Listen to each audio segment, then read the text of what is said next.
মাননীয় রাজ্যপাল doctor CV. আনন্দ বোস যেভাবে ব্রিগেডে একটি অনুষ্ঠানে দাঁড়িয়ে তিনি বিজেপি নেতাদের সামনে ভারতের রাষ্ট্রভাষা হিন্দি এই কথাটি বলেছেন, আমি তার তীব্র প্রতিবাদ করছি। মহামান্য রাজ্যপালের জানা উচিত ভারতবর্ষে কোনো রাষ্ট্রভাষা নেই। ভারতবর্ষে কোনো রাষ্ট্রভাষা নেই। আমরা সংবিধানে অষ্টম তফসিলে 22টি ভাষা আছে যাদের সমান সম্মান এবং গুরুত্ব, তাদের মধ্যে কেউ রাষ্ট্রভাষা নয়।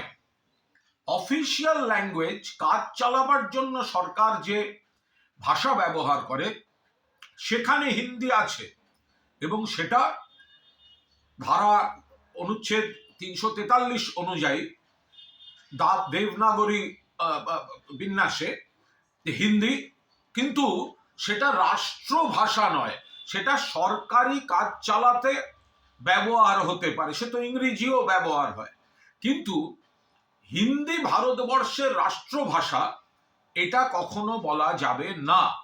ফলে রাজ্যপাল বাংলার রাজ্যপাল হয়ে এত বড়, এবং তিনি প্রাক্তন আইএএস, তার কাছ থেকে এত বড় ভুল প্রত্যাশিত নয়। এই যে কনফিউশনটা থাকে, অফিসিয়াল ল্যাঙ্গুয়েজ আর ন্যাশনাল ল্যাঙ্গুয়েজ, এই দুটো কিন্তু আকাশ পাতাল তফাৎ। ফলে ন্যাশনাল ল্যাঙ্গুয়েজ, রাষ্ট্রভাষা, ভারতবর্ষের কোনো রাষ্ট্রভাষা নেই। আবার বলছি, 22টা ভাষা এখানে স্বীকৃত অষ্টম তফসিলে, তার মধ্যে বাংলাও রয়েছে। প্রত্যেকটি ভাষার সমান গুরুত্ব। সেখানে একটি ভাষাকে রাষ্ট্রভাষা বলে চালানো, এটা রাজ্যপাল আমার মনে হয় তার কোনো বিবৃতি দিয়ে এত বড় একটি ভুল, মানুষের কাছে এই ধরনের একটা ভুল বার্তা দেয়া, ভুল শব্দ প্রয়োগ।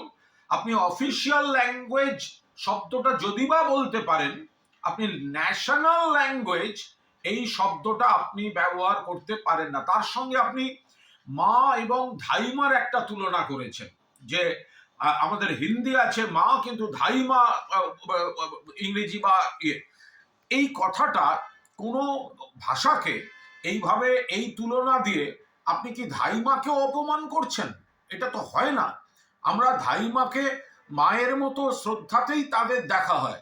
ফলে এই হিন্দি রাষ্ট্রভাষা, এই ভুল তথ্যটা প্রতিষ্ঠা করতে গিয়ে সামাজিক কিছু যে একেবারে নারীর বন্ধন, আত্মার আত্মীয় যারা, তাদেরকে তুলনার মধ্যে ফেলে ছোট করা, এটা বোধহয় মাননীয় রাজ্যপাল ঠিক হলো না। সম্পূর্ণভাবে আপনি এটি ভুল বলেছেন। আশা করব এই ভুল প্রকাশ্য বিবৃতিতেই সংশোধন করবেন।